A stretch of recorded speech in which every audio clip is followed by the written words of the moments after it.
Namaste everyone. Today is a very important topic we are going to discuss, especially for yoga teachers, which is called the joints, movement and flexibility. We are going to look at the different type of joints we have in our body, how are their movements. So to begin with, there are basically three main types of joints. Fibrous joints, which are immovable joints. For example, the sutures in the skull. Second type is the cartilaginous joints, which are like the invertebral discs between the vertebra. And the third type are the synovial joints, which are freely movable joints. For example, the ball and socket joints, the hinge joints, pivot joints, saddle joints, all different types of joints.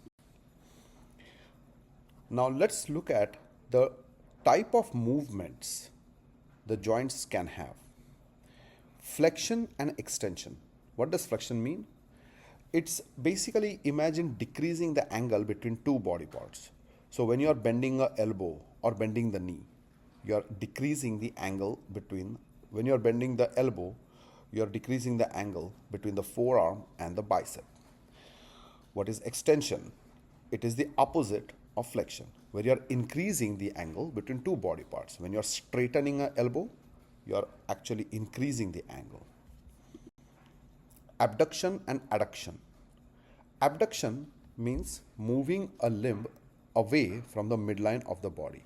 For example, when you are raising your arms. And adduction is the opposite, which is moving the limb towards the midline of the body. For example, when you are lowering your arms. Rotation. Internal rotation, for example, rotating the limb towards the center of the body. Like when you turn the thigh inward. External or lateral rotation, when you are rotating the limb away from the center of the body, which is turning the thigh outward. Circumduction, a circular movement that combines flexion, extension, abduction and adduction. A very good example is moving the arm in a circular motion at a shoulder joint. Supination and pronation. Supination is rotating the forearm so the palm faces upward or forward. And pronation is rotating the arm so the palm faces downward. Dorsiflexion and plantar flexion. Dorsiflexion is flexing the foot upward, decreasing the angle between the dorsum, which is the top of the foot, and the leg. Like when you are lifting your toes towards your shin. Plantar flexion is the opposite, pointing the foot downwards. When you are standing on tiptoes.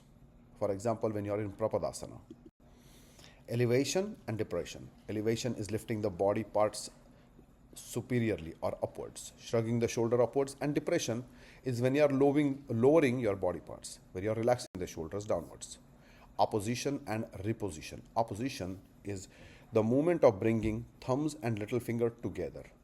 For example, pinching the thumb with a forefinger, like we typically do in mudras.